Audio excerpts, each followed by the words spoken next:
host Tyler and Mitchell here. Mitchell, how you doing, man? Dude, I'm just trying to fucking get through the day, get through my life at this point. But aside from some stupid fucking workplace drama, I'm good, dude. Good, man. Good. Just kind of we're just getting caught up here, boys. Getting all settled in. We're gonna start with everybody's favorite. What about Everybody's. what? Oh, real quick, what about you, dude? I never asked. Oh, dude, I'm good, man. You know me. My life doesn't change. I've just been playing some WoW. I've been vibing. I've been working. I actually got a raise at work yesterday, so I was like, nice. Game shit, A dude. nice little 10% raise. So I was like, Oh, hell yeah, baby. you don't even do anything, dude. That's fucking lit. Yeah, I was like, all right. And they're happy because I built them like a sick app yesterday. So I was like, yeah, I know, I'm him. I'm that guy. But yeah, let's get into it, dude, because there's been like quietly a lot going on in basketball for us. And I know we have other stuff we want to talk about this podcast. So let's just get into it. Unfortunately, again, everyone knows we are a Charlotte Hornets podcast. We are sponsored by the Charlotte Hornets. But let's just start with them, man, because you and I said, like, if they needed to make a run, they needed to take their They needed now. It needed to be now. They needed to beat the Sixers. They unfortunately fell to the Sixers. The wheels kind of fell off against the Celtics. They lost by 25. That was a whooping. I mean, they got it back last night, but yeah. I saw this the other day, or somebody said this last night, and it might hold true. But, they're full of young guys. They're full. Mm-hmm. They got a rookie. I don't know if we want to call him a star, but he's a borderline, star player in Con Knipple. Mm-hmm. And, college, they play 32 games. They're 82-game grind now. And Cooper Flag, I hear, is hitting kind of that same wall right now. Just efficiencies, going down. And because you got to also think, it's not just that they're playing more games, but, there's now 50, 60, depending on this time, games of tape on these guys, at a professional level. And so teams can not necessarily figure them out, but their job does get harder. You kind of struggle when you come into the league. You're not necessarily dominating right away. You get that midseason push because nobody knows how to guard you. They think what they've been doing is working, but you figure it out. And then it's impressive when you look at somebody like LeBron, KD, who have played for fucking 20 years. Yeah. And there's just a constant adjustment where because it's just a back and forth. It's like, I got to add something to my game because if I don't, other teams are going to figure me out. And so, or you just got to be purely unstoppable as someone like Shaq, where it doesn't matter if you figure out how to stop him, he's still going to get his points. Yeah. But it's for rookies, they're literally in that moment right now. Mm-hmm. And so I think they're struggling again. Their season's so much longer now. Games are longer, seasons longer. It never stops. Yeah, I agree. I still have faith in them in the play-in. I think both of us do. Miami and Orlando suck. I think the Sixers and the Hornets are going to be the ones to make it out of the play-in. If the Sixers are even in it, it's starting to look like they probably will still be in it, depending on Toronto. But yeah, Miami's still struggling. They lost to the Pacers a couple nights ago. The Magic got absolutely blasted by the Raptors a few nights ago. Hawks are still on a tear too, so they've kind of separated themselves. Yeah, not quite. Again, they're still a game and a half out of the 7th seed, but they're a game and a half with 5 games left is a lot more than it looks. Yeah, exactly. And so just wanted to say that. Damn, there's really only 6 games left. That's crazy. Yeah. Mitchell and I were texting about. I texted him after the Sixers lost, and I was like, "Our boys didn't do it." Yep. And I mean, we said it. We said if they were going to start the run, the Sixers game was going to have to be it, because instead of being, let's say, even if they did lose to the Celtics, instead of being a game and a half back, they would be a game back. Yeah. So, it's just that stuff's rough. The Lakers have pretty much, I think, solidified the playoff spot yesterday. They secured the playoff spot. I'm pretty sure, again, 2 games to go. 6 games left. It's tough, and they have the tiebreaker against everybody below them. So it's it's really them or Denver, and Yeah. We're almost the rest of these games. We're going to see who they play. Like, are they playing Minnesota? Are they playing Houston? Because again, those teams are a game and a half Yeah. behind Denver. So I feel like that is mostly locked up 3 They through play Oklahoma City 6, but twice, but I have faith in the Lakers to probably split those games. especially if Um, OKC rests a game. yeah, like, and then they play Dallas, Golden State, Phoenix, and Utah, which I have faith in them to at least win 3 of those 4. And I think as long as the Lakers only lose 2, they're pretty Yeah. much solidified in that spot. So the playoff picture is starting to shape up really well. I don't think either of us have wavered on our Spurs pick. They're just looking still so good. And I know the whatchamacallit, the Thunder have been on a tear. But the Thunder are, like, in my opinion, dude, they are like the least scary, dominant prior champion Yeah. ever. No, literally. Like again, and I think part of that is we know the Spurs are there and the Spurs are 4-1 on them against them on the Yeah. season. So it's like you're 2.5 games ahead of the I mean, there's a shooter's chance. Like I said that just a second ago that the Lakers might get arrested Thunder, but if it's a 2.5 game back, like by all means, the Spurs could snag that 1 seed. And if the Spurs Very, snag the very 1 seed, fortunately, yeah. like, I mean, that is massive. Wemby,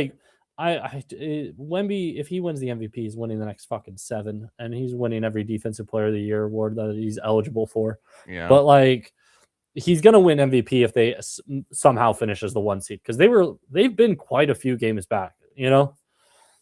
Yeah, they're 2.5 back. I feel like OKC doesn't have the easiest schedule because they play Lakers twice, they play Denver, and they play Phoenix. But Even Phoenix isn't necessarily like a gimme. yeah, but like I still think that dude, 2.5 games is really hard to overcome. Yeah, with 6 games, That's no room. yeah. Like the Spurs literally have to win every game, and the Thunder have to lose 3, I think. Yeah. Yeah. Depending on tiebreakers, So yeah, Spurs are the biggest. Well, Spurs fans are the biggest Lakers fans in the world right now. Yeah. But again, I don't think it really matters. I think the Spurs are. I got the Spurs still. Nothing's really changed too much in our playoff look. Everyone below the play-in the East has been eliminated. There's not going to really be any surprises. The only surprise could be the Sixers making it out and swapping with the Raptors, which I just don't see it really. I think we both looked at the schedule and said the Raptors have like the easiest schedule by far, which yeah, they do.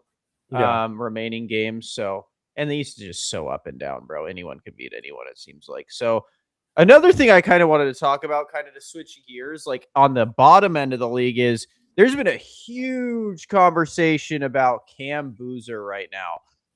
He's like the hot topic, especially because Duke choked in dramatic fashion per usual. In the only way Duke could choke. I knew they were gonna lose. Yeah. Like if somebody was like, "Hey, Duke's win," like if somebody from the future said Duke is going to win the national championship on any given year, I'd be like, "You're fucking lying." Yeah, you coming back is the butterfly effect that's gonna make them lose. And we saw all these, posts and memes about like how did Duke lose with this, and they showed like they've showed that they haven't won a title with people like Tatum, Boozer, like Paulo.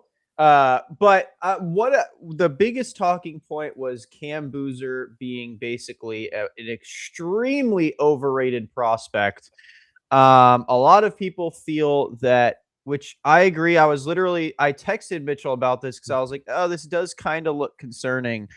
Cam Boozer very much defaults to what a lot of people are calling bully ball. And for our audio listeners or people that don't know what bully ball is basically I can't score, so I'm going to take the ball to the paint and just I'm bigger than you. That's basically the thing. He's 6'9", 250. He's a big boy, so he basically just backs him down, and that's how he tries to get buckets. He either tries to get to the free throw line, or just out muscle you. And a lot of people are saying he's not going to be able to do that effectively in the NBA. So I just kind of want to get your thoughts, Mitchell. What do you think about that? Do you think he's a bit of an overrated prospect? Is he still your number one prospect in the class?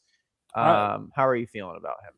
For me, my biggest thing is, and I saw a tweet mention this earlier today. Like, I don't even know if it was that long ago, but like, it's basically that his I'm seeing if I can scroll through and find it real quick. But like, what people are worried about with somebody like Boozer is that he is a filled out player, and I don't just mean like in body, but also in his play style. Like, he's a very well developed, like kind of all around player, and so they don't see a lot of holes in his game to say, okay, how is he, like, what is his potential? Yeah. And so it's like, I think he probably has the highest floor. He might not have the highest ceiling. Okay. And maybe if you're like, again, this is supposedly like a really good, really top heavy draft. Maybe not top heavy, but like a really good, like, first 4 picks, 5 picks or so. And if you're trying to get a generational player, maybe you're like, Cam Boozer, really fucking good.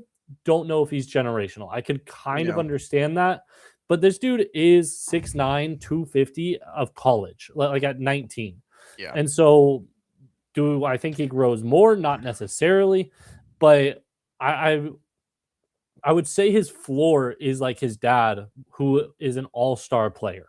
Yeah. And like, is he going to be a superstar? Not necessarily. I've seen people comp him to like Kevin Love, and he has to kind of get his shooting together. But I mean, he is shooting 40. I mean, what people don't realize about Kevin Love, bro, is he was a bona fide superstar. Like, he was legit in Minnesota. 55 double-doubles in a row. Like that. Yeah. Like, I saw somebody say it the other day, and they're like, would you be happy? And I'm like, Kevin Love is a 30 and 15 guy in the modern NBA.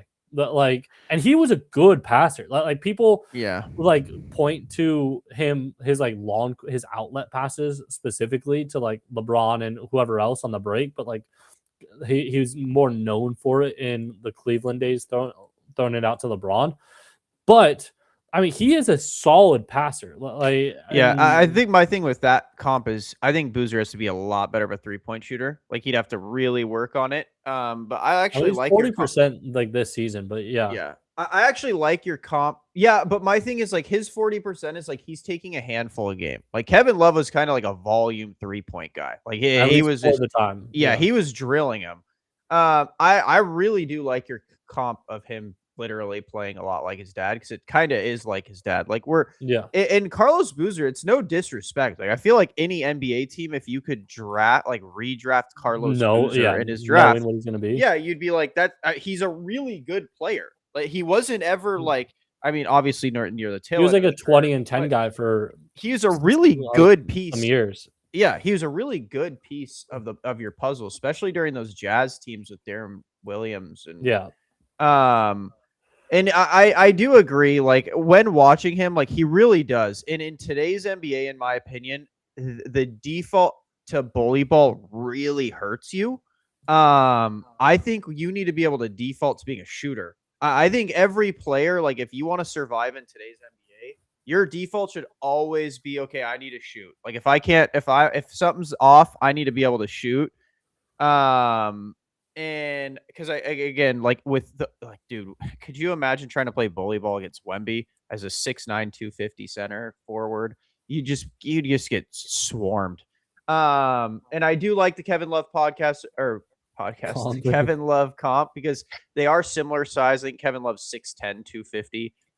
He's, an inch really doesn't mean that much in the NBA, especially inch doesn't mean anything anywhere, dude. Like, exactly. That's nothing. And I agree. I don't think he's the highest ceiling. I think, in my opinion, that's AJ Debinsa. I think he's got offensively. I think he has a ridiculous ceiling. If not Darren Peterson, I think those two just have crazy ceilings. Because they're guards. I think if you're a guard, inherently you have just a higher ceiling. What I mean is, like, that point forward position, because you could just play so many different positions. I did see someone say that Cam Boozer, like, if he were to be in Indiana, like, him and Halliburton, because he can run the pick and roll too. Like, him and Halliburton would be a pretty nasty combo. And like, again, for a player like him to immediately go to a good team and make an impact would definitely be, like, good for him. Yeah, and in a world, I get it. Everyone wants the Wembys, they want the Yeah. Lukas when they're drafting high. But bro, if you could get a floor Carlos Boozer, that's really good. Like that's a Yeah. really good draft pick. Sure, is it like because here's the thing, right? Is it a franchise player? Yeah, Maybe not. say you draft the AJ Dabanza, right? And it's like, dude, but this guy could be him. Like he could be the Yeah. next blank, right? He could be He could anything. be the next like KD, for Yeah. example. Like that would be great. But what if he isn't? What if he just sucks? Then you're like sitting there like what if he's the next ball? Then you're sitting Yeah, there like, yeah. damn, I wish we drafted Cam Boozer. Like, sure, he's not and here's the thing, like Cam could be great. He could be Kevin Love, right? Like Yeah. I think that's a really good ceiling to have. Like people say that as an insult, but bro, this dude was a 40-20 machine in Minnesota. Like people don't realize because when he went to He's one of Cleveland, like 3 players with like a 30-30 game. yeah, like when he went to Cleveland, he just kind of got phased out, which again, I think that was a mistake. I think Cleveland would have been a lot better if they made him more of a part of things, but like dude, Kevin Love was an animal in Minnesota. Like when he went Yeah. to Cleveland, everyone's like, "Oh, this is going to be better than the Heat team. Like this dude's better than Chris Bosh." And Yeah. then he got And there. Boozer's a better defender than Love. Like Love was never known for Yeah, his defense. he's a good defender. Yeah, exactly. So I will say this, like I hear the concerns and I do understand them.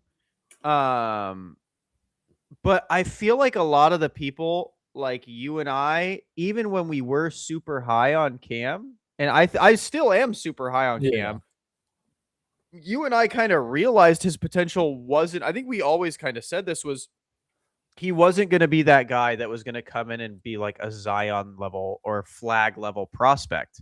Like he's Yeah. just a good basketball player. Like where we comped flag to like Jason Tatum. Like that's kind of how I see Cam, but for forwards, like I see him more as like just like a really, really good role player. Which isn't bad. I think people get like offended by the word role player. And I think like we always say that on this show, we say role players win championships. Like that's just how it is. That's how it always has been. The Mavs beating every single player on that Heat team. Oh, who is the hardest person? Like, who do you think was the catalyst of that Mavs versus Heat title run? And they all say JJ Barea. Like, role players are what win you games. And I think Cam Boozer could be one of the best ones. Like, Carlos Boozer, if people don't know, like, go watch him on the Jazz. Like, he was ridiculously good. And I'm looking at like their player comps right now on this like one draft board, and it's like AJ Debonsa, like Tracy McGrady. Like, I mean, that's one of the best comps in this little draft, like in this thing. Then Darren Peterson, you got a Kobe Light, Ray Allen. I mean, dude, if I got Kobe with Ray Allen like Kobe Light with Ray Allen shooting, yeah. like, I mean, holy shit. But like, no offense, that's not Kobe Light. That's fucking better than Kobe. Like, yeah, that's a comp and a half right there. I'll tell you. Caleb Wilson, like Kevin Garnett. I mean, if you got that kind of defense, that's unreal. Brother, wait, hold on. I can't get over this. If you're saying Kobe Light Ray Allen, that's like best player ever. Like that's an insane comp. But like, I just don't understand how you're gonna say Kobe Light and then throw in Ray Allen, and it's like, dude, you're telling me you're shooting 40% on 9 threes a game, and that's Kobe Light, like. But and then Cam Boozer, Michael Beasley, Al Horford, Kevin Love. So again, it's like.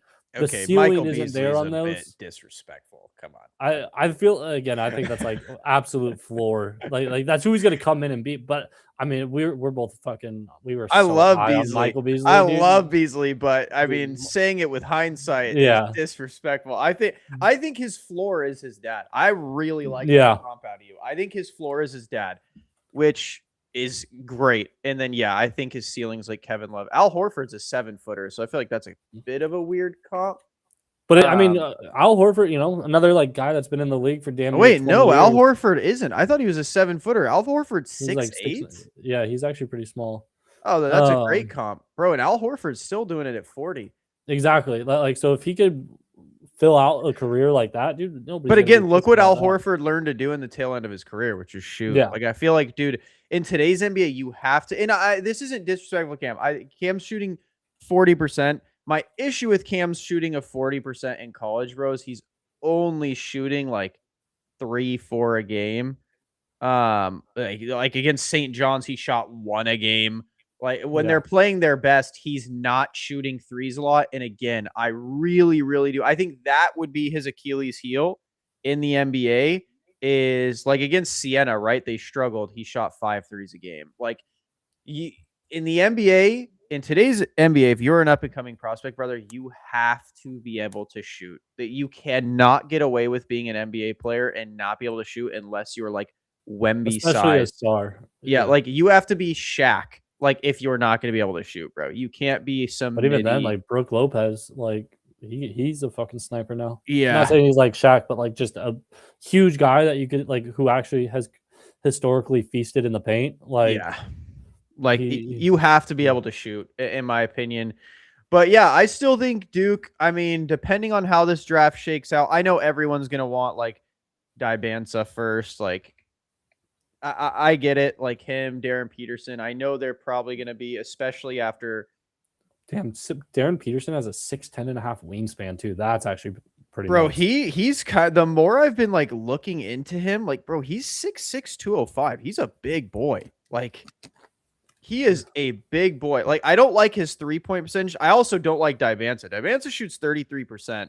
I think that's like really underrated. And that's my thing, right? Is with Dibansa, like I know he shoots more. He also has a 7-foot wingspan. This dude's just a freak. Yeah. But like we are, kind of going after Cam for his 3-point shooting, but bro, a lot of the guys in this draft high are not very good 3-point shooters, and that's why people like Darius Acuff, who's 6'3", I get it, like everyone wants a 6'9" point guard now. Yeah. But dude, Darius Acuff shoots 45% from 3, and he was like a volume shooter. You know how insane that is to shoot 45% from 3, being a volume shooter, averaging like 30 points per game. That's absurd. It is, though. I will say, like, not like again, somebody like that is going to be successful. But I will say that like, there's a lot of what I've noticed. I heard this like probably a decade ago, and I've just like found it to be true. Essentially, is that if you are a good free throw shooter in college, like that's actually the best way to determine if you're going to be a good NBA shooter, because essentially what it means is that like your mechanics are there, and that you can be taught to like shoot at a high level. Okay. But if you are, and like none of these guys are like abysmal free throw shooters, like they're also not like spectacular, because it's like if you were shooting, or like for example, I could look at Cam Boozer, 62% free throw shooter, like that's rough. And if you're like he's shooting 40% from deep, like for the season, but he's taking like 2 a game. Hold on, what the fuck? I'm looking at somebody else. I was on the wrong Cam Boozer.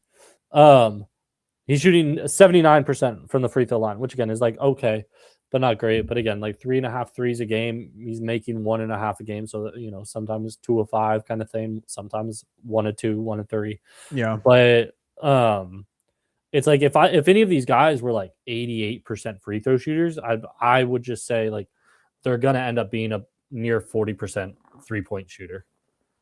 But unfortunately for them, none of them are like quite there, Yeah, it's one of those things where I just I understand like a lot of people are gonna go for Dibansa. I think he's like unanimously the best pick in this draft, him or Peterson, just because their ceilings are ridiculously high. Yeah. But I will say, man, like I do like Boozer. I think he's super underrated. I think they're always underrated when they don't have a crazy ceiling. I think it's just one of those things where he's also a really good defender, and people don't care about that as much. Like I feel like NBA teams are like, we could figure that out. I also just think defense in the NBA is like pretty, I don't want to say lazy, but they play a lot of zone now, or they do a lot of switching, which makes it easier to cover up bad defense. And apparently they don't even pay attention anyways, because they say Luka's a bad defender, even though his defense this year has been phenomenal. So who cares, I guess. But yeah, man, like I really do think the Pacers, if I'm the Pacers, I'm happy with Boozer or Dibansa. Obviously you want Dibansa the most, because of what he can be. But what do you think about Asia or Elijah Arenas, Gilbert's son? Like I know he's been playing at a smaller school. Is he coming out this year? Like USC, I think. Yeah, maybe. I don't know if he is. Elijah Arenas. Yeah, Alijah. And I mean, he was a bucket in high school. He was nasty. That dude's got a Squidward nose on him. Damn. Not necessarily like high volume, not really shooting well at all. But yeah, I think he needs to stay in college another year. Yeah. I mean, because here you're, bro, 34% field goal percentage on 21% from three and a 79% free throw percentage. You ain't brawny, son. You're not going to get drafted if you come out. They don't even have a Caleb in here, at least not in the first round. Yeah, I think players like that, you just kind of need, you need to stay. Is Caleb Boozer not coming out? Caleb, you mean Caden? Caden, yeah. Is that how do you? No, I think he's staying another year because he wasn't very, he wasn't like a star or whatever. Dude, you got to feel for him. I think we've said this before, but just like he's 6'4", like compared to he looks like the guy, the I am 12 guy. He literally looks identical to him. Yeah, I mean, he just, again, I think like with his splits, it's really hard. Like you're a 6'4" guard that shoots 30% from three, just lost your team the game on a really bad turnover. Like, again, and he averaged 7 points a game. It's one of those things where you're a freshman, bro. Just stay in school. Like I get it's super attractive to be a one and done. But bro, especially I feel with like your brother going. Yeah, like I feel like developing in college, especially with NIL, bro. You're at Duke. You're making cash. So it's like just stay there, have one good season where you're averaging like 13, 14 points a game, 40% from three, and you're immediately gonna at least get drafted. Especially again, you're from Duke. So like if I was him, I'd stay. Again, especially because that's a rough one to end on for you. Yeah. Like even though he played well in the game, that's the crazy part is he was 4 for 5. You know, hit his 1-3 he took at 15 points, 6 assists, 5 rebounds, 2 steals. But yeah, that's going to be rough. I just think you're better, in my opinion, you're better off staying in college for a guy like that. Same with Elijah Arenas. If you don't have the splits to like, because in my opinion, Elijah Arenas and Caden Boozer aren't probably going to be drafted if they come out. So I feel like your best bet is at least try and get drafted, get splits to be, because in the NBA, bro, no, like you could jump anywhere from 5 to 60. Like I feel like those are like maybe not 5, but like out of the lottery to.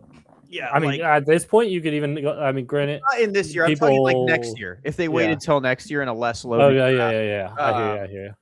Like like if you have one of those solid seasons, like a 15 and a 15, 4 and 7, 6, whatever, something like that as a guard for them. Like I feel like that's success. And if you can get that 3-point percentage up to like high 30s, low 40s. Free throws up to like mid 80s, like bro, you'd be looked at as like we're gonna draft this kid at least, you know. That's kind of my thing with Caden Boozer is I think he's one of those guys where it's just it's rough. Like you're only as good as your last play. And I feel like that's a rough last play, dude. Like nobody wants to end their college career on that, but at the same time, if you can make a name in the NBA immediately, I will say this: remake it. Could you imagine if they like gave a top pick? Actually, I'll say this. So right now, it's projected that somehow, some way, in God's miracle earth, that the Mavericks end up with that Darius Acuff, dude, the 6'3" guard that shoots 45% from three and is an absolute bucket. If they ended up with Darius Acuff, like even if they don't get one of these lottery picks, brother, if you pair this kid with Kyrie and Cooper Flag, like this team might be legitimately lethal. Like, I don't know how you stop their offense. But what would you think if like the Warriors or the Lakers somehow jumped up to like one of Just these snag one picks? of these, dude. But I'm looking at, I look at who the Lakers got. I look at who they got. If they jump up, I've been like kind of perusing this draft board. You know who they need? They need a Braylon Mullins, another white guy, sniper, shooter. Braun and the white boys, like it's another level of lethality. And Really, if you they can don't get a think that the shooter, Lakers should go for like some big body center? I mean, Like, they could go for a center. I'm just saying, like, if like you're like, because he's projected like right around the 10th pick, and this is kind of a guard heavy upper draft. Because again, like what you really need, like I don't know, based off what I'm reading, but they didn't even have this guy's name here. Never mind, he doesn't exist, I guess. But like, if you could have like they need someone to pair with Luca fundamentally. so here's And so they need that athleticism, they need that lob threat, but somebody that can be like a better Jackson Hayes. So here's my thing. There's this guy, Flory Badunga, out of Kansas. Awesome name, by the way. Great jersey. He's 6'10", 235. But brother, he is like the rim runner. He's a huge lob threat. And also, here's the big thing about him is he's a center, right? He's a true center. This dude shot 0% from three. He does not shoot the basketball. But because he's like 6'10", 235, he's a very good front court defender as well. He's a good rim protector, a very good lob threat, but he's also a good front court defender. I feel like if the Lakers, if you're picking late in the draft, like right now, one of these drafts has us picking this guy Krivas out of Arizona because he's a defensive-minded center, but he's some white dude. He's good in drop coverage. He's a good screener, but I don't know. I'm with you. I think you need to find like a lob guy. Like you need to find like a guy like Badunga that's a big time defensive player that can help Luka. I like that he's a front court defender because again, I think that's what made Lively so valuable is he's very versatile. He can defend a guard, he can defend a forward, he can defend a center. I mean, this other comp I'm saying, they could snag him over whoever else because he's protected first pick of the second round. But Henry Vassar, like okay. His player comp, Chris Anderson plus. Like, and I mean, like Chris Anderson, people will sleep, but like, I mean, that dude was in a dunk contest, you know? Yeah, dude. I really think a really good lob threat would do like wonder. I think Jackson Hayes is good, but I think you could find a lot better with also because bro, they'd be getting developed with Luka, which Jackson Hayes wasn't. So if you got one of these guys, like, that could get developed by Luka, dude. Yeah, and that's the thing. It's like, just anybody who's like, again, like I think, you always love to get a shooter if you can get one. I don't know if they really need them because they do have Ravia and, oh my god, why am I blanking on his name? Hayes. No, shooter. Cornet.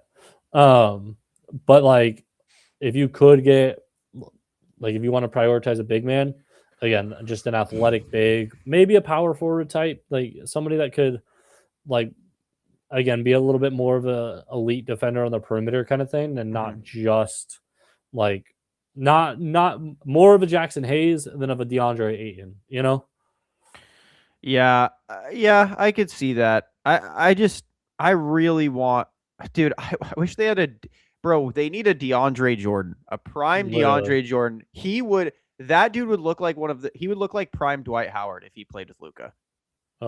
If they could find a player that is like that, like, dude, I really think if they got someone like that, like I really like I like that guy from Kansas, Badunga. I think he could be legit for them. But yeah, we need to get Luka a big time lob threat. Avoid people with injury history, dude. Come on. Like, get the most injured guy you could find. But Yeah. So, we pretty much wrapped up the NBA. Is there anything else you want to talk about the NBA? Like any other surprise? Do you have a surprise team? Do you have a dark horse team that could make a run? I mean, my dark horse team honestly would be the Lakers. Like, I don't feel like they're a I favorite to win anything, but they could. they're. I don't think anybody necessarily takes them seriously as like a title champion. Again, having Luca, LeBron, and hopefully Reeves at like play in the playoffs how he does in the regular season, like that is a fucking tough team to beat. They are hard to beat at the end of the games. Yeah, I'll say that. Who's your? They are apparently the best 5-minute team in the NBA, which was an interesting stat that I saw during a game. But yeah, who is Reeves your X factor in the playoffs? Because he's definitely mine. I want to say no, only because I want to be able to count on him and just be like, that's what he's going to do. Yeah. And if we make that assumption, just to be like, he's going to play the way he does, like Lakers are going to be performing the way they should be performing. Who's the next guy? Rui has some big games. He has some big time potential, but I think it's the bigs, like fundamentally, because if they can keep doing I think the bigs have been arguably the biggest reason for their turnaround between DeAndre and Jackson Hayes, just like really buying in, really just doing the dirty work, not asking for anything. Like, DeAndre had a good game last night, and he's not trying to do too much. He's like, I'm just going to do the work. I'm going to make the plays. It's not going to be pretty, but I'm just going to do the work. And, he finds himself shooting the second most on the team or the third most shots on the team. And it's like that. You're going to get those looks every single game. Yeah. And you don't force it. Like, it's let Luka get it to you. But the best player in the world right now, by the way. Yeah. And then again, they're shooting. Like if Kennard and Laravia can continue to shoot well, if those guys shoot 40% plus in the playoffs, if they shoot 45% in any given round, yeah, I don't think we lose that round. Especially if they both shoot 45%, I don't think we lose that round. And if Luka's shooting 10 for 10 from the free throw line, we're in a good spot. If that dude can hit his free throws, because Luka is kind of meh at free throws. Like he is meh. Inconsistent. Yeah, for whatever reason. 75% from the free throws, unacceptable for someone of Luka's level. Especially because it's like a regression. Like he's not been like he's never been like a phenomenal free throw shooter, but which is so crazy to me, man. What he has been. Like, how are you not just a knockdown free throw shooter? If you're a superstar in the league, like I was going to point to LeBron. Like LeBron's never been, I guess, phenomenal at free throws, but bro, I swear when he was with the Heat, this dude was like a knockdown free throw shooter. Like it says he was in the high 70s, but I feel like it was I feel like at least in the postseason, the dude didn't miss free throws. Like, but yeah, man, what happened to the days like Ray Allen or Kobe where they were legit just free points? Like, just hit your free throws, bro. Like, just practice them, please. But I could agree with you. Like Ayton definitely, Ayton is X factor. But yeah, my opinion, like you know how I am with Austin Reeves. Like even again against Cavs, he was awful.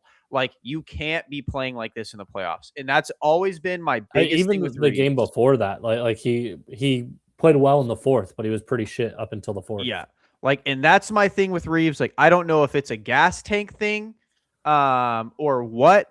But brother, especially if you're trying to command big money, this is unacceptable to be playing like this at this point in the season. I get the Lakers are winning, so no one's going to criticize it yet.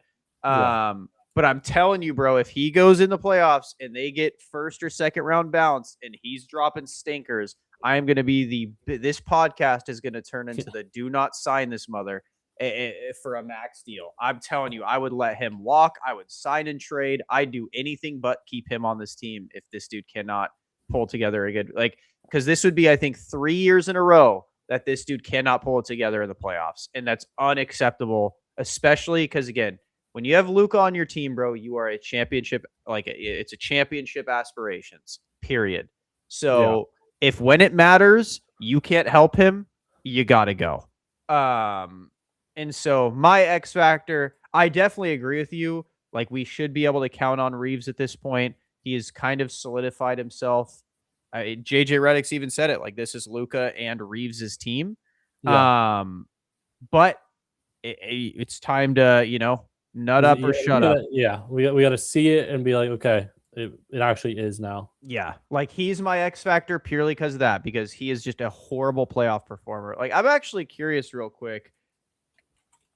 Playoff stats, because I like my hatred for him in the playoffs is I'm immense. pretty sure like his numbers are similar-ish, but his percentages are way down. And obviously they're not compared to like this season, just Yeah. because like he's been a fucking phenomenal player this year.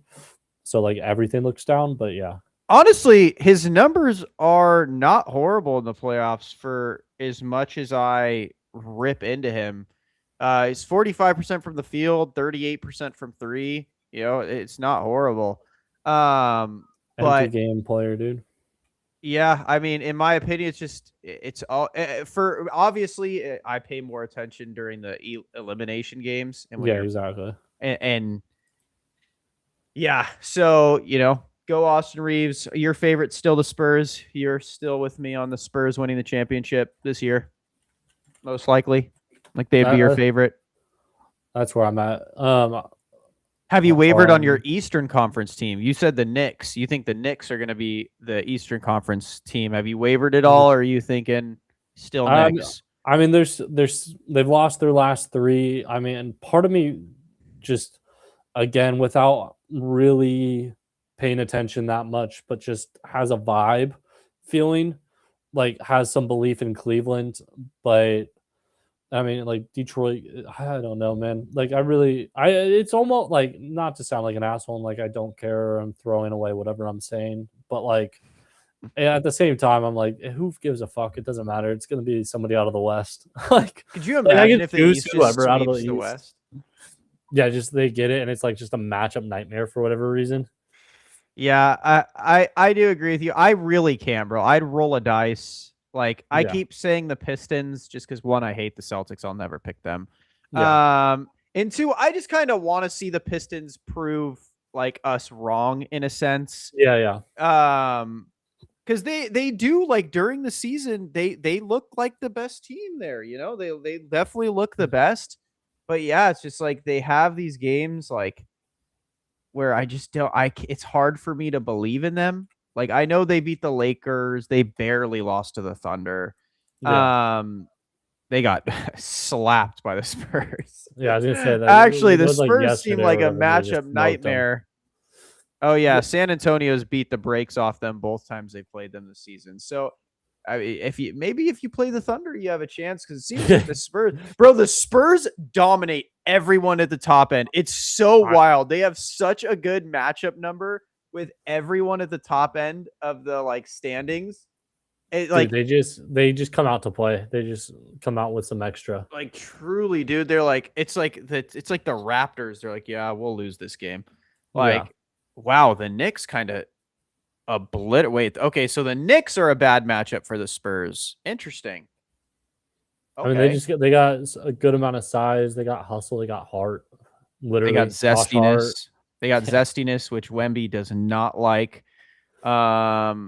But yeah, I mean, again, I think our favorite's the Spurs. If Mitchell's right and the Knicks go to the finals, I mean, maybe that's maybe Karl Anthony Towns is kryptonite. I don't know. Dude, could you imagine Karl Anthony Towns getting a championship? I genuinely think that might break your heart if they play the Knicks and lose to the Knicks, and Wemby loses his ring to the Knicks. I think you'd be like, how in the world did this happen? I feel like Cleveland, it would be bittersweet for you because you have always kind of been a fan of Cleveland.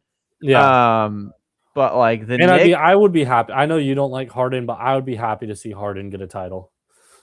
Like, I just on the way out. I mean, it would be cool for sure. I just think he's so overrated. And again, I feel like in the playoffs, like I think the way Donovan Mitchell plays in the playoffs just makes it so hard to win because he plays so ball dominant in the playoffs. Yeah. Even though he plays great, it's just so hard to win with a player that ball dominant in the playoffs. Like even Kobe, when they win, he was spreading it to Powell, Lamar, Shaq, obviously. Yeah. Because role players win championships, baby. There actually is one thing I was gonna say, because so we can kind of talk MVP, I guess, for a minute, because that's been a whole thing where Luka, phenomenal last week, phenomenal month, drops down in the standings. Brother, how? I don't understand, but the real reason to get into this is just for a quick like Jokic talk, where Oh, people are yes, you like, did have that tweet you wanted to talk about. yeah, Go where ahead. people are talking about like people they're trying to find reasons not to give it to him or whatever. And I like again, I still haven't thought about it that much since I made this tweet. But if we were like, you know what, Jokic is the MVP, should have won it when fucking Embiid won it. He deserves it this year. He deserves it next year. Best player in the world, deserves to win it every year.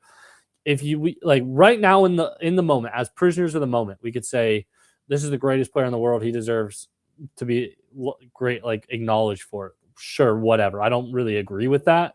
Not to the level of like you're telling me you are so definitively the best player in the world that you deserve 7 like MVPs or however many MVPs you get.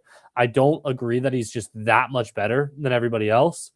But also, 10 years from now, we look back on this. If we were to find out that Jokic has 5, 6, 7 MVPs and he's still got 1 championship, we are going to look back at this time and say, we overrated the hell out of. I know what he was doing was impressive, but he like Russell Westbrook didn't win 4 MVPs. You know, he didn't win 6 MVPs. And it's like, if we look at a guy and we just see neither did Harden, to your point. Yeah. Yeah. If we look at a guy's like accolade list and we see that they've won 7 MVPs and 1 championship, there is no way that we look at that player where we say they are, and we don't say that they are the most overrated player in NBA history. And so part of me is like, cap them at 3 until they win. I know it's a regular season award, but like, be like, if I want to put you in this all-time discussion of guys that have won 4 MVPs or more, like I just need to see multiple championships out of you. I agree. And here's my thing too, right? Like you could say, right, like some people, like the biggest debate, like my biggest thing with MVP is I hate why they call it most valuable player. Just call it player that played the best this year, because it always goes to a player. It's never most valuable. It's never the most valuable player to their team, because if we're doing it by that, I would make the case that Luka is more valuable than Jokic, because brother, one, this, in my opinion, it's a regular season award. Lakers are the 3rd seed. Nuggets are the 4th seed. Luka is the sole reason this team is in the 3rd seed. Austin Reeves has been playing like poo this month. LeBron is a 3rd option. He's old. He's 40 years old, bro. Like he's not like some people will say like, oh, if you have another great like top 10 caliber player, it's got to bring him down. And like, brother, you cannot. He doesn't, be like, in my opinion. Cannot say LeBron at 40 is why Luka doesn't deserve an MVP vote. And in my opinion, and this isn't an insult to LeBron. Like I know everyone's going to take it as one. LeBron isn't a top 10 player right now. And that's not an insult. He's 40. If he was a top 10 player in the league right now, that would be an insult to the league. They'd be like, wow, these players are bums if a 40-year-old is a top 10 player. Like he's just, in my opinion, he's just not. I think his IQ is top 10, but you know, I don't think he as a player is top 10. So I don't think he has another top 10 player. I think Jamal Murray, in my opinion, is a better player right now, currently in time, than LeBron or Austin Reeves right now, currently in time. And so it's like, in my opinion, Jokic, and I think Aaron Gordon, in my opinion, right now in time, is one of the best 3rd options to have in the league. Like Jokic has more help than Luka, in my opinion. I think he has better like 4th, 5th, 6th level scoring options than Luka. Like, he's definitely got a more well-rounded team. Yeah, like Luka's thrown into a team that wasn't even prepped to have him. Like if he was on the Mavs, I'd understand. Like his roster is loaded for him. It's the perfect roster for Luka. Yeah, but like, bro, this Lakers roster, he's just making it work. Austin Reeves is hurt, doesn't matter. LeBron doesn't really play back-to-backs to save himself. Doesn't matter. Been, but he has been at the tail end. But like, you know, like it's like he's playing with Bronny, he's playing with Laravia, Kennard, like he's playing with players that nobody wanted, and he's beating great teams. Like, I mean, he's just having again, it makes no sense that he went down in the MVP rankings. And bro, he like is last week. playing phenomenal defense. It is ridiculous to hold it. What does he need to do? Win all NBA defense? He never will just because of the dirt on his name. Like he never will just because of that. Like, dude, his efficiency has been nuts. Like he had one bad game, but then 50, 60%, 50%. Like, yeah, like, and that's the thing. Like, I forgot who said it. Oh, I'm blanking. Someone was saying this about like Michael Jordan and LeBron James and Kobe. They were saying like they weren't all NBA defensive players. They played good defense, like reputation. Yeah, for like a few years, and then reputation just constantly kept up with them. Like they were like LeBron James. Like if you look at his numbers, he was not that good defensively. Like he had a couple. Like he was always been really good at chase downs. Like, but outside, I'm pretty sure even like Phil Jackson said that like Kobe was getting defensive awards or like defensive first teams and stuff just because of his name. Yeah, he said that about both of them. I'm pretty sure him and Mike.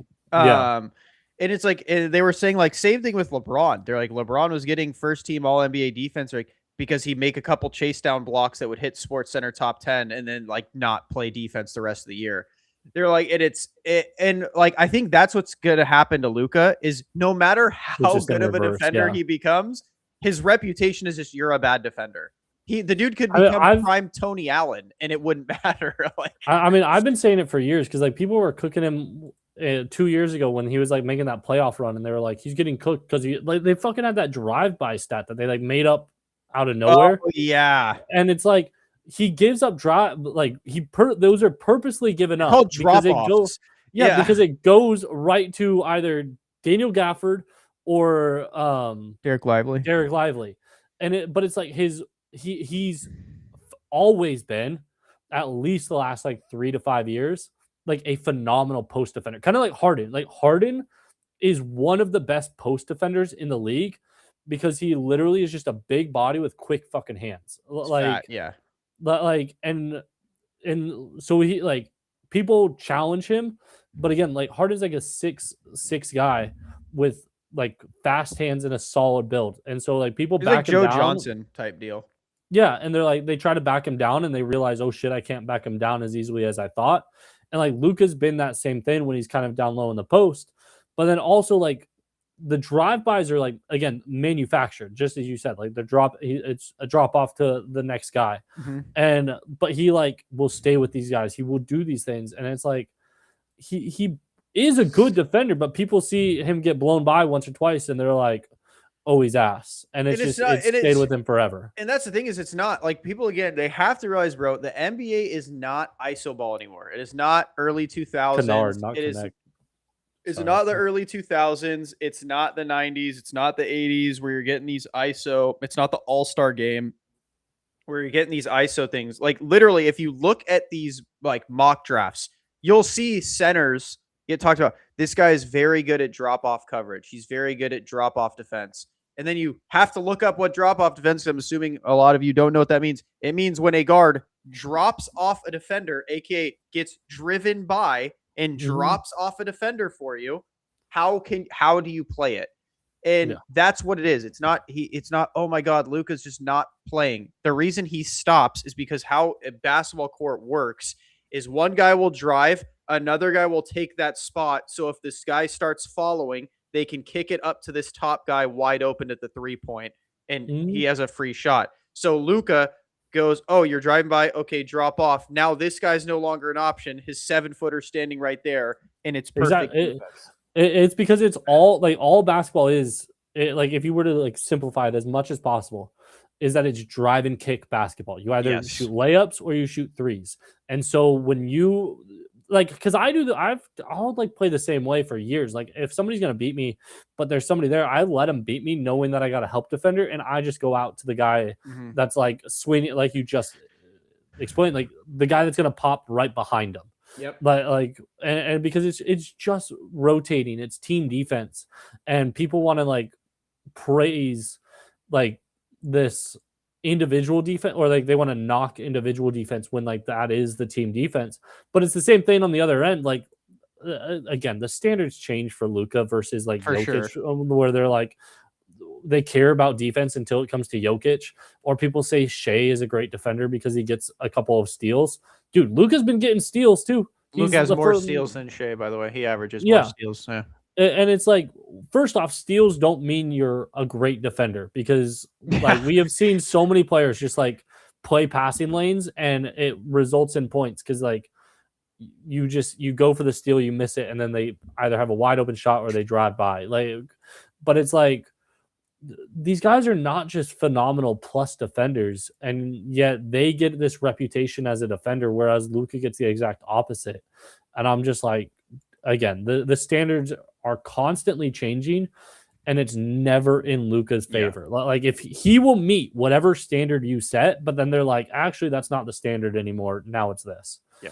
And what people need to realize, guys, is like being a good defender, in my opinion, is a bit overrated unless you're like a post guy at this point. I feel like post defenders are the most important defenders in the league, like the Wembys.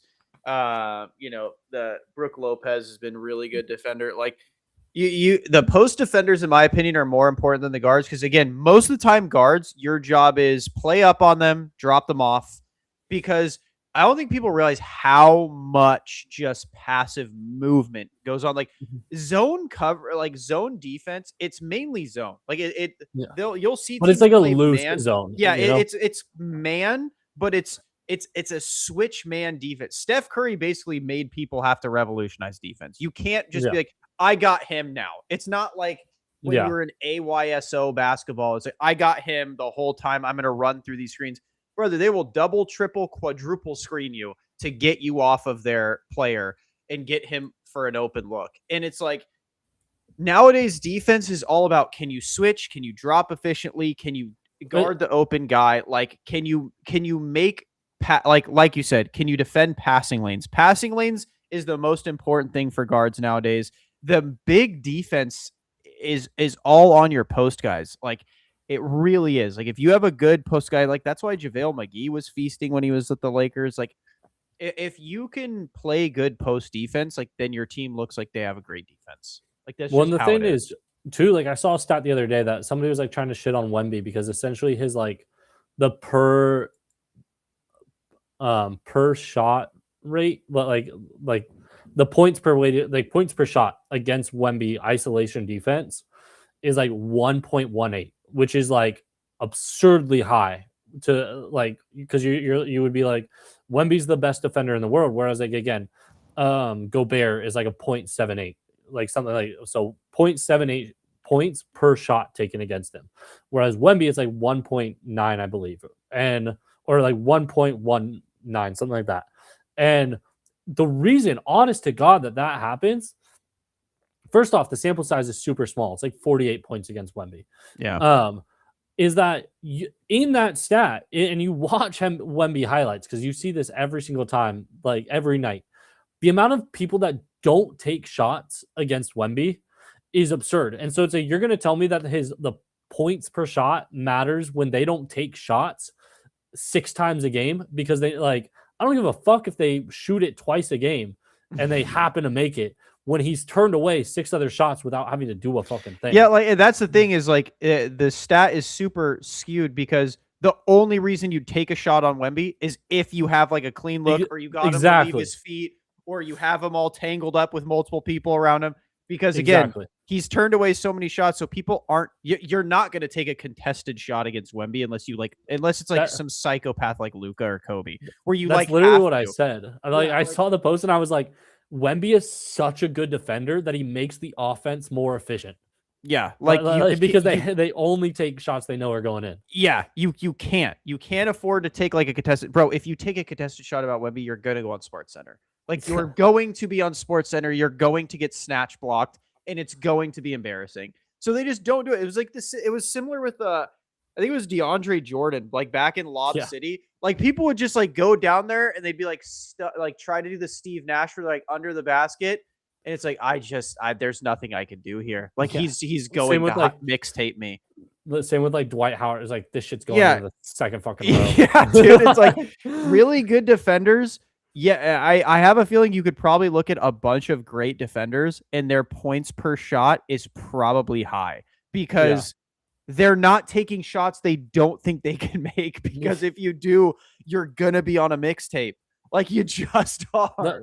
Like, it's almost more surprising that Rudy Gobert is like so low, because it's like, dude, guys are thinking they can shoot on you, and maybe that's like a skill set of Gobert to be like, to make them think they can get a shot off, kind of thing. Whereas Wemby just has so much height and length that it's like no defender's like, I oh, I will. can get this off. So I'll say this too. I think Gobert's is also, because he's so slow, a lot of people switch on him at the 3-point position, which is just naturally a less made shot. So they'll get him to swap, and then they'll take a 3 that's like slightly contested, because he's just, again, he's so A slow. little bit slower, yeah. Yeah. And it's like even Luka said, remember when he hit the buzzer beater on him like last year or 2 years ago? He goes, I mean, he's like, I'm slow, but he's slower than me. So, like, it's one of those things where it's like, even the shot Luka took on him wasn't like a great shot, but you have that space. Whereas with Wemby, you don't have space, because one, he's quick. Like, he's actually pretty laterally fast. And two, you can't, bro. He's so long. You cannot take a contested shot. Like, if Luka took a contested shot on Wemby, it's getting swatted. Even as good as Luka is, like, bro, he's so long. So yeah, I mean, I'm glad we talked about this.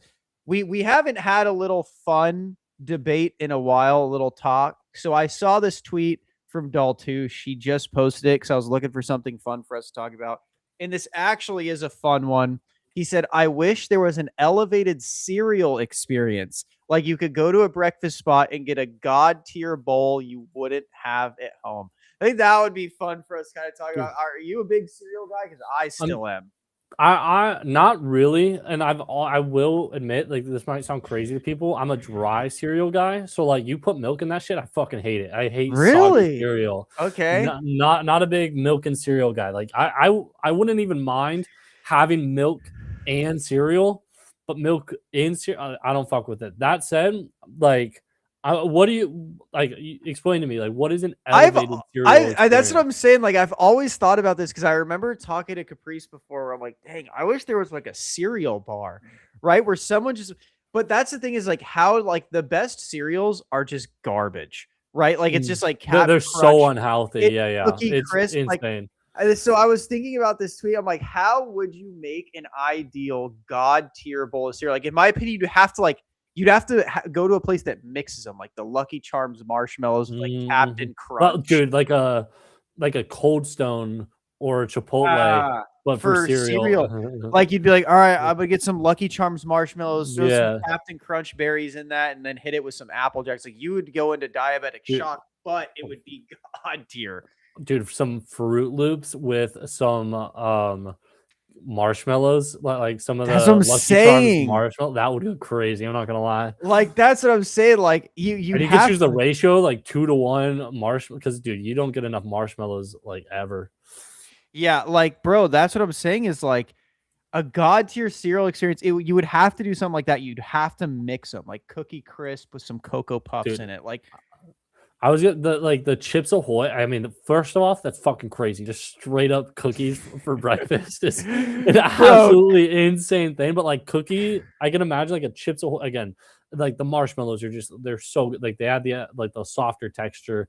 They're delicious, and like a Chips Ahoy and the fucking marshmallows from Fruit Loops. Like that might be, or not from Fruit Loops, from the other one. Like that could go hard too. It's a little different with like a full-on Chips Ahoy cookie, but I could be fire. Yeah, no, that's what I'm saying. Like, bro, a god tier cereal experience. Like, you'd have to be mixing them, and it would be so much sugar. It'd basically be a dessert place. Dude, I genuinely like don't even know. I mean, yeah, it would have to. I mean, you go to like some ice cream places have like a lot of cereals, you know.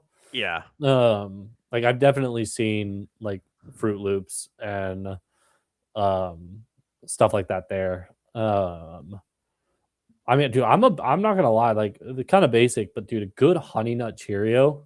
Honey Nut Cheerios are fire. Actually, you know what I had lately? What were they called? Hold on, I want to get the name right. Because I had some Golden Crisps.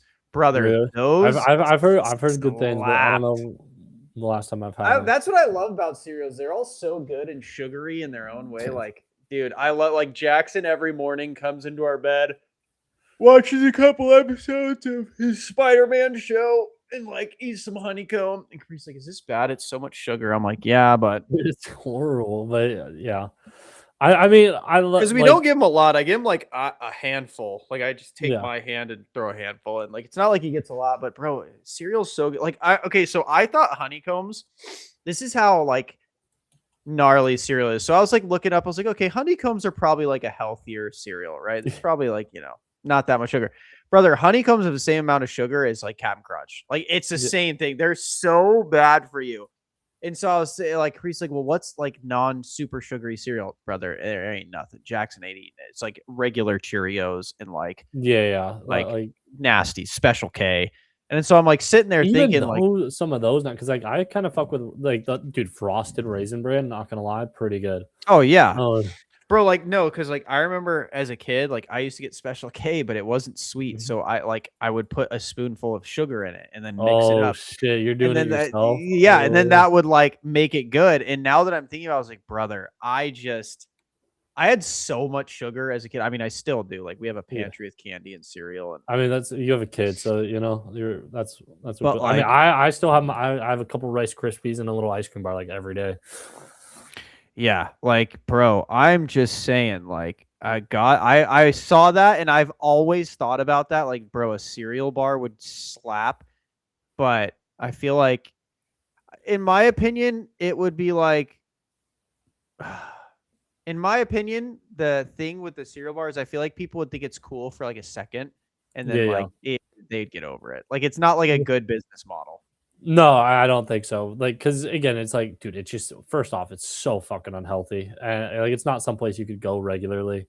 Like it's kind of surprising that cereals are still around as much as they are, because it's like the U.S. is kind of like tapered off of cigarettes because we know it's bad, but then cereals, it's like this is the most unhealthy thing that's like somehow just gotten even less healthy. Like even the healthy ones have gotten unhealthy, and Yeah. it's like there's been a health kick in like across the world to just like make healthier foods, Yeah, and especially yet for you because cereals, you hate fat people now. dude, yeah, they gotta eat less, dude. But like, and also I think part of it is just like cereal is such like a US thing. Like other people from like Europe or Asia, like they go to US supermarkets and they just see a whole cereal aisle and they're like, what the fuck is this? Is like I mean, dude, it is. I was thinking, I heard like I was listening to some other podcast and they were talking about cereal this last week, not like as wild as it is, but I was thinking like when I have a kid, it's like just try to keep cereal away. Just never introduce. Be like if you go to a friend, sure, because I same as you, dude. My kid gets cereal, I'm gonna be like, oh hell yeah, dude, cereal now. I'm a cereal guy. Yeah, Like, bro. Have you seen Ted Lasso? no, I have Oh my not. god, there's this scene where he like because he's in the UK, obviously, so he Yeah. pours like cereal, but it's like one just big square of Okay. like if frosted shredded mini wheats, like those things. Yeah. It's like a wheat square. Okay. And so there was a scene where he pours it and he's like, "What the hell?" Like he's like, "What is this? Isn't cereal?" And he, like pours milk on it. And so he like his buddy, Coach Beard, asked him like, "How was your breakfast?" He goes, "It was good. I ate my piece of cereal and I'm good to go." And I was like, dude, I was Just thinking like about some that. Like, ramen ass I cereal, wonder dude. how because I haven't traveled as much as you, so Yeah. cereal just not a thing. Like, Not nearly like they might like they'll have cereal, but it's like basic stuff where again, it's like it's a candy store in the US. Like yeah, you go it down that is. aisle, is there's so many different colors, there's so many like I remember like when I It's like worked at it's the HEB candy shop. stocking shelves, an entire row Yeah. was cereal. And then like the other side isn't not also like some of that is also cereal. Like and it's like how are there 80 different cereals? Bro, yeah, me and Caprice were looking because I was like, oh yeah, like let's get some cereal. And we went to the cereal aisle because usually we just order off Walmart, just whatever. Like Yeah. I'm in the mood for it because Jackson will like it because it's sugary. Yeah. Bro, we went. I was like, bro, everything's a cereal. They have like Oreos, Reese's Cup Dude, cereal, again, just fucking straight cookies for they're like breakfast is only insane. marshmallows. I'm like, why would you give this to your child? Like, it's like, I've seen, bro. I saw Sour Patch Kids make cereal. oh my god, which sounds disgusting. Sour milk cereal, like, yeah, that. and they make multiple flavors, and I'm like sitting there like, why would you want this cereal? Like, Again, like I'm looking at like these Oreos, these cookie crisp. Like again, it's just again, straight they're up cookie. probably amazing, but it's Yeah, dessert. yeah. It's not breakfast. Like, it's dessert. Like, and that's what I'm saying. Like, if you made a cereal bar, you'd have to label it like not a breakfast place. Like, it would be Yeah, a dessert place. yeah. Like, cereal's so You sugary. you could make like an IHOP that has just like a special, like, you know, they also go hard on cereal. Like it's not like necessarily their main thing. Like it is a whole breakfast place, but be like, we go because, you know, we might get something, but they also have like a bunch of cereal. Like Yeah. maybe you could do something bigger, but and I say this like I'm shitting on cereal and how unhealthy it is as if I don't like wasn't having Pop Tarts every fucking day. Like, I mean, Yeah, there's just Pop-Tarts are fire too. there's so much sugar in breakfast. Like, it's so fun. Like now, my breakfast is like my healthiest, most staple meal that I never change, and it allows me so much freedom throughout the rest of the day to kind of eat whatever I want. Whereas, like when I was a kid, it's the exact opposite. It's the least healthy meal. It is just getting Oh me yeah, my jacked up breakfast on now sugar. is the same pretty much every day unless I'm out of something. I have a banana, a Cliff Bar, breakfast sandwich, and then an acai bowl with granola. There you go. That's fire. It's like 800 something calories. It hits a lot of Mm, macros. mine is chicken. It's usually probably like 80 grams of chicken, just because that's what the pieces come. Um, like maybe 100, maybe 120, but it's just like anywhere in there. And then I have broccoli, like a couple heads of broccoli, and then low fat yogurt. And so my breakfast is legit like 250, 300 calories. Like Yeah, your sometimes breakfast I'll sounds have awful. sometimes I have some rice, or I have like eggs, but like very rarely, because again, I've been trying to lose weight and I've lost a Yeah. lot of weight, but it's like as much as I would love to like fuck with rice and eggs more, like it's just too many calories for Yeah, how like I'm for trying to start people my that day. were worried about my child that he gets a little bit of cereal in bed. His Yeah. breakfast is actually really healthy. Like, he'll get out and then he has toast, fruit, like whatever fruit we have at the time, cuties, strawberries, grapes, whatever. And then he'll have eggs. Like, that's his Yeah. actual breakfast. Like, he has like a handful of cereal and milk, and then he'll come out in the living room and my wife makes breakfast that's really good for him. Like, which is great. Like, I am happy because, well, as a kid, I ate like shit. Like, I Yeah. ate so bad. Like, And it's all about just like, again, like trying to like make it a little bit of a cheat code, you know, like just yeah, the easier you make it, like when you're young, the easier it is yeah. when you get old. Like, if Jackson ever wants sugar, like Caprice gives him like for breakfast, like Caprice will give him this like jelly toast he loves, where it's like her homemade sour bread with cream cheese and jelly on top of it, and like he's like, "Oh, this is the best." And so it's like, Yeah. yeah, obviously jelly has sugar, but it's not like it's cereal. So, Yeah. it's one of those things. So, yeah, I mean, love it.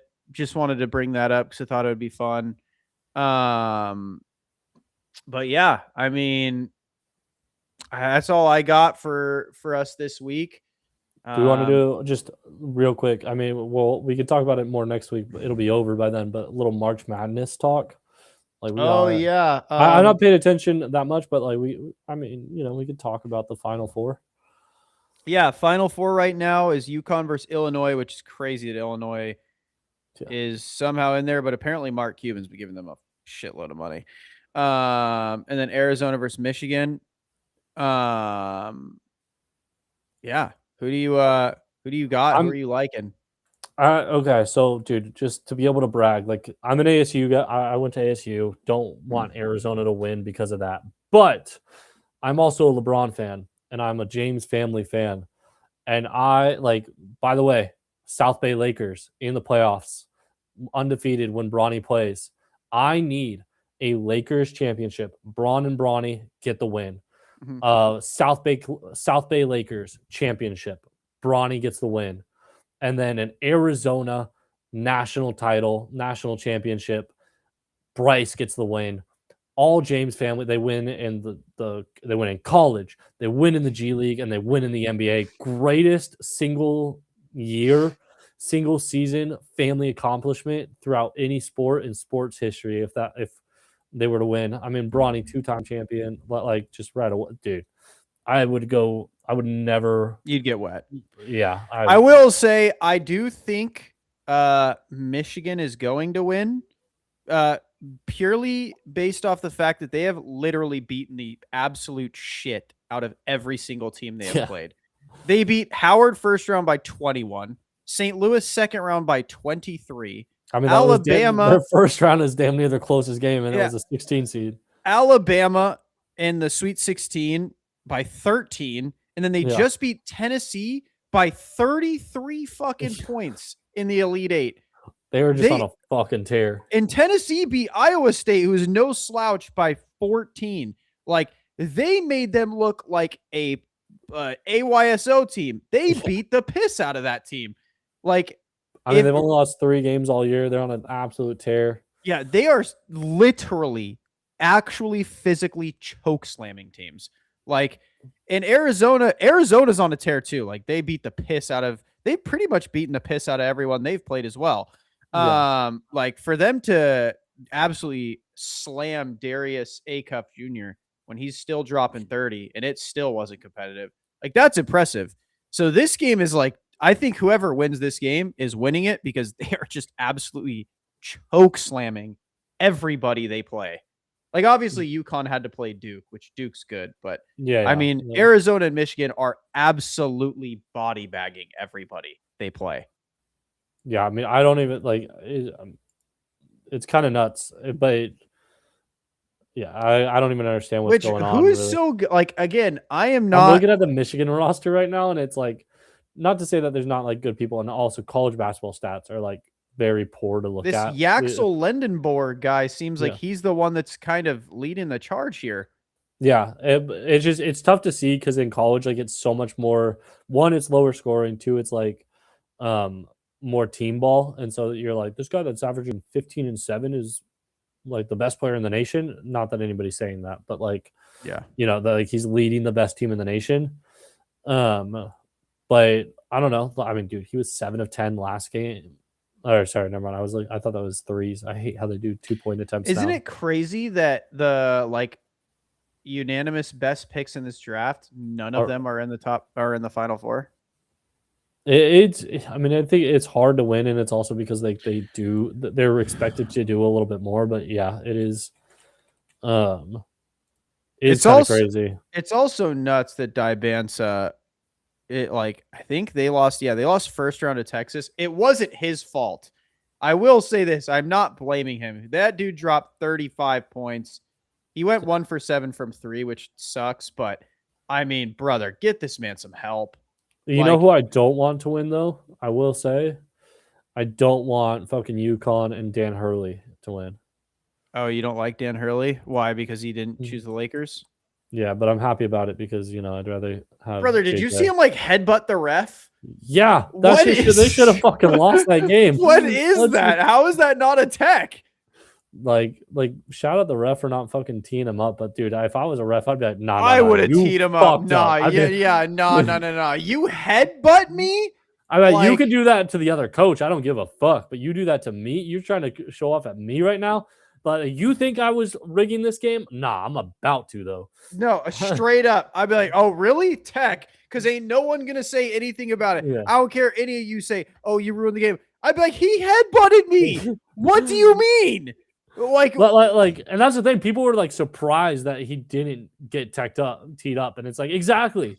You would have been surprised if he didn't. So let's tee him the fuck up. Yeah, I'd have teed him up, given that game to Duke, and then been like, fuck Dan Hurley. But that also would have been so funny if that's how Duke fucking moved on, because that's like Duke, like, that's kind of the way Duke would lose, but it's also like what they would need to win, because Duke is going to be Duke. They need they need an outside source to protect Duke from being Duke. Yeah. And like, here's my thing, bro, is I am like against the Laker fan grain on this one. I don't hate Dan Hurley. because I respect the hell out of how much he hates Rob Pelinka because I'm the same way. So I respect the hatred. And again, I was fine with Hurley or JJ. Like I actually really like JJ as coach, especially now with Luca. I mean, same, but I didn't need him to disrespect my. Yeah, I get it. Like, yeah, I get it. You know, I understand why people don't like him. Yeah. But I'll tell you what, if I'm getting signed up, I'd be like, is Pelinka going to be my GM? They say yes. I say, all right, peace. I'm going back. Yeah. Like, I respect the hate on Pelinka. But yeah, no, I think it's whoever wins Michigan or Arizona wins. Like they both look like it's like an unstoppable force meets an immovable object, and we're about to see. This might be the one game I'm like super hyped to watch, like because brother, they both time look. It is for me. Yeah, it's 7:49 for me, which is a very. That's actually probably a fire for me. Not gonna lie. That's an intriguing time. AM or PM? PM. Fuck, that's gonna be like early as shit for me. Yeah. I mean, I should have known. Like, I don't know why my mind even went to. It's just Arizona's only lost 2. Michigan's only lost 3. Dude, that's gonna be a banger. Oh, I don't know, dude. UConn has a dude named Solo Ball. That's a pretty fire name. Might be riding with them now. Yeah, well, they shouldn't have beat Duke. They should have gotten teed up. The refs are going against Duke. Solo Ball shot 0 for 5 and 3 for 11 against Duke. What a beast. He's a junior. Shoot him out. Yeah, he was. Wow. Well, this I mean, it's a doable game for me. It's like 10 a.m. Like, I don't usually wake up that early, but, you know, might fuck around. I'll fuck around and wake up early. Yeah. All right, boys. Well, I appreciate you guys sticking in. I mean, these basketball podcasts have just been crazy. We went from heavy World of Warcraft to now we're heavy basketball. That's just free flow, baby. Yeah, we free and we flow. Make sure to like and subscribe on our YouTube channel. Make sure to subscribe if you're on Spotify. I know last week's episode didn't go up. Something happened to the file. It got all messed up. So I'm going to re-upload it today. But yeah. See you guys next time. Peace.